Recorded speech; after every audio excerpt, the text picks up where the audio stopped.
My name is Scarlett Landon, and I'm the registered dietitian at axiomfoods. I'll be presenting preliminary results on a clinical trial that axiomfoods is participating in. It's being conducted by a third-party company, Increnovo, and this study is basically comparing the effects of a rice protein supplement provided by axiomfoods versus a whey protein supplement provided by a whey company post-workout in a population of healthy resistance-trained males, essentially athletes. The study is a randomized, double-blind, placebo-controlled study.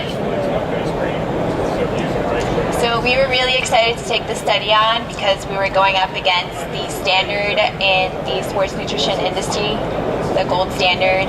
And we've always heard the stereotype that if you take an animal protein or an animal-based protein, in this case whey, after your workout, that you'll turn into a beefcake or something like it. That's me. And that there's nothing better than whey, that nothing will get you results like whey. Whereas if you take a plant protein, you probably won't get the same results. So we were really excited for the challenge. So the purpose of the study was essentially to compare how rice protein compares to whey in recovery, muscle hypertrophy, which is muscle growth, and power and strength. And the first one I'll be going over is recovery. So specifically, they wanted to look at acute recovery or short-term recovery following a high-volume resistance exercise, and I'll explain exactly what that is. But just as in any study, the first thing they had to do was recruit their population. In this case, it was 22 healthy resistance-trained males. This means that they had 2 to 3 years of prior experience with working out and lifting weights. They wanted males whose bodies were conditioned or used to doing this very thing because that's exactly what they were going to make them do. Then they were randomly divided into 2 groups and assigned to either ingest a rice protein isolate or a whey protein isolate. And neither the participants nor the investigators knew which supplement they were going to be taking, which is why it's a double-blind study. Now, in order to measure how much an intervention affects someone, you kind of have to gauge where they're at before the intervention. So before the workout, the baseline measurements for these athletes, they measured their soreness on a scale from 0 to 10, 0 being no soreness, 10 being the worst soreness possible, you can't even get up out of your bed. Then they measured perceived recovery on another scale, 0 to 10, 0 being very poorly recovered, 10 being very highly recovered. Now remember, these guys are used to regularly working out, so you kind of want to know essentially where they're standing before that in order to measure their percent change. Then we also measured, or they measured, their perceived readiness to train. How ready were they for the next workout? 0 not ready at all, 10 being the most ready to train. Their workout consisted of 3 sets of bench press, military press, pull-ups, barbell extensions, barbell curls, leg press, and bent over rows. These were done at 8 to 12 rep maximums with about only 60 seconds in between each workout. So this was a really, really intense workout for them. They actually ended up lifting an average of about 27,000 pounds per group, and that was found to be statistically or no statistical difference between groups, meaning that they lifted the same thing pretty much, either whether they were taking the rice protein or the whey protein. Immediately after their workout, they ingested 48 grams of a rice protein isolate or a whey protein isolate, and this was mixed with 16 ounces of water. This was the only thing that was basically different in their diet. Otherwise, their diet was controlled by a registered dietitian on site, and she was basically controlling and supervising the amount of protein, carbs, and fat that they were ingesting. I quickly want to show you the supplements that the athletes were consuming. Growing Naturals is Axiom's retail line, and they were matched for the protein content. It was 48 grams for either supplement. The reason they chose NutraBio's whey protein isolate was in regards to the components that make up the supplement, and basically the ingredients are the same. You have your rice protein isolate versus your whey protein isolate. You have some cocoa, and cocoa again, natural and artificial flavors, organic flavor over there, some gums, and then finally sweeteners, stevia and sucralose. So they were essentially the same thing, or close to the same thing. 48 hours after their workout, they measured again their soreness, perceived recovery, and readiness to train. And they waited 48 hours because that's usually when you feel your peak soreness. So the results for soreness increased significantly for both groups. You can see that at baseline they were pretty much not very sore, considering that these guys work out on a regular basis, and then 48 hours after, it jumped all the way to 6 for almost both groups. There is no statistical difference between groups. Essentially the increment is the same. The workout was intense enough to induce soreness, and then whether they were taking rice protein or whey protein, they ended up pretty much equally sore. Perceived recovery decreased significantly, an average of about 40% for both groups.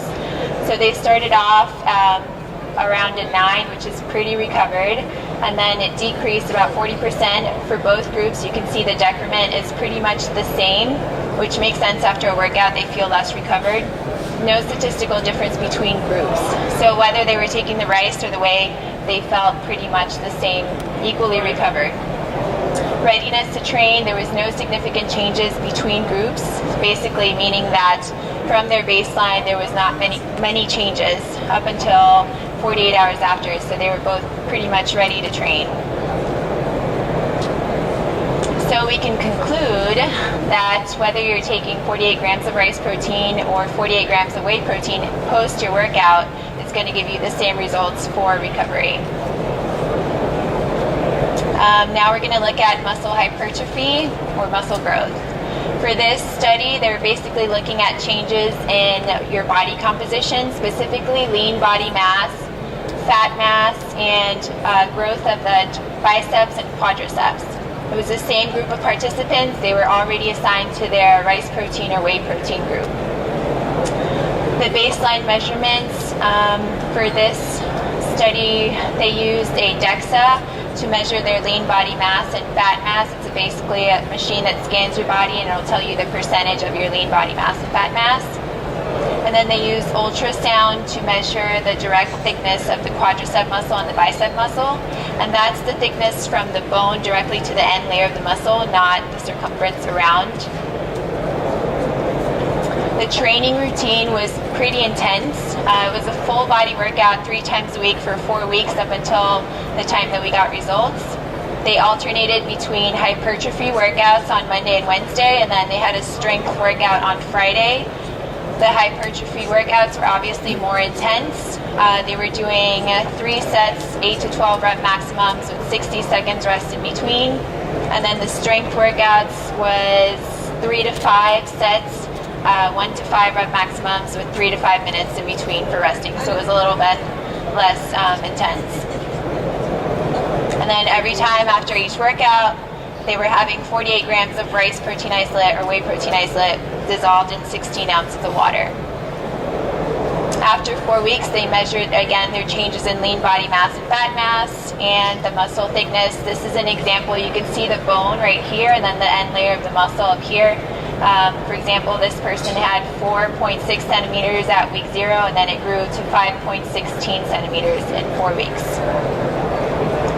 Results for lean body mass increased significantly for both groups, an average of 3.5%.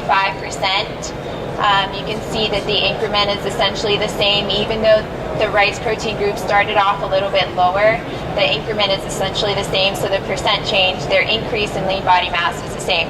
These guys were basically gaining about a pound, a little bit over a pound a week, so they gained an average of about 4 to 5 pounds after 4 weeks.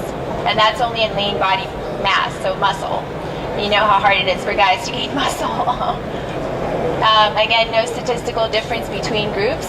Essentially, the protein had the same effect on either group. For fat mass decreased significantly for both groups, an average of about 5%. You can see that it went down. Again, the increment was essentially the same, even though these guys started off a little bit higher, the percent change was the same. No statistical difference between groups. So the protein, either the rice protein or the whey protein, had the same effect on their fat mass. Quadricep thickness increased significantly, an average of about 4% for both groups. From, again, same pattern increase for both groups. No statistical difference between the groups. They were both growing their quadriceps. The rice protein guys had a little bit bigger quads, but it doesn't matter. It's still the same increase in muscle. Bicep thickness increased significantly, 11%. Again, no statistical difference between groups. You can see the increment is just about the same. Again, either whether you were taking the rice protein or the whey protein had the same effects on bicep growth. So, needless to say, we can conclude that whether you're taking 48 grams of rice protein or 48 grams of whey protein, they're both effective strategies for increasing your lean body mass, muscle mass, and decreasing your fat mass. The last one I'll be going over is power and strength. Baseline measurements for power and strength. To measure their strength, they had them complete a 1 rep maximum bench press, 1 rep max leg press, and then total body strength was measured by adding their leg and bench press. For power output, they measured their max wind gate sprint, which is basically they get on this machine that looks like a spinning bike, and that's connected to a computer, and you can see a snapshot here of the computer. And they're basically going as fast as they possibly can for 1 minute at a constant resistance or a constant force, and that basically measures how much power they're outputting. Their training routine was exactly the same. This was just a different set of measurements that they were doing to measure their power and strength, but the workout was the same. Post-workout supplementation, again, was the same. Rice protein or whey protein supplement, depending on the group that you were in.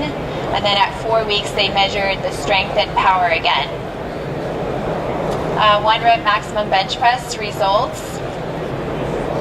increased significantly for both groups. 6.5% average for either group, whether you were in the rice protein or whey protein group. Rice protein guys started off a little bit lower. Coincidentally, they were the ones with the smaller biceps. I don't know if that had anything to do with it, but the increment was essentially the same. No statistical difference between groups.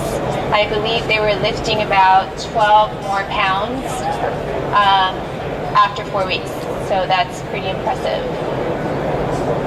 Leg press increased significantly, a whopping 23% for both groups. No statistical difference between groups. So you can see that the rice protein guys had a little bit stronger quads, but either way, the increment was exactly the same. They were, I believe, pressing about 100 more pounds after 4 weeks. So that was impressive as well. Total body strength obviously increased about 18% for both groups. Again, no statistical difference. They were able to lift about 120 more pounds with their whole body after 4 weeks. Wingate peak power output increased for both groups, 12.5%. No statistical difference between groups. They were outputting about 84 more watts, whether they were taking the rice protein or the whey protein. So needless to say, we can conclude again that whether you're taking 48 grams of rice protein or 48 grams of whey protein, they're both effective strategies for increasing your total body strength and power. In conclusion, after 4 weeks, with regards to acute recovery, we can say that rice protein isolate and whey protein isolate essentially have similar or identical effects. Rice protein isolate significantly improved lean body mass, fat mass, muscle growth, power and strength, And whey protein isolate did not show any additional benefits over rice protein in any of those parameters. Obviously, this opens up huge opportunities for applications of rice protein in the sports nutrition industry, not only for vegan and vegetarian athletes, but as a equally as powerful supplement alternative for whey. And rice protein has the advantage over whey, for one thing, that it's from a plant source, which is huge considering the nation's current health and the trends toward having more healthier options available on the market. Also, the fact that it's from a plant source means that it's naturally going to be no cholesterol in it and naturally low in fat. There's no possibility for it to have any contamination of hormones or antibiotics. It's from a non-GMO source. It's allergy friendly, considering the amount of people who are increasing in the world with food allergies.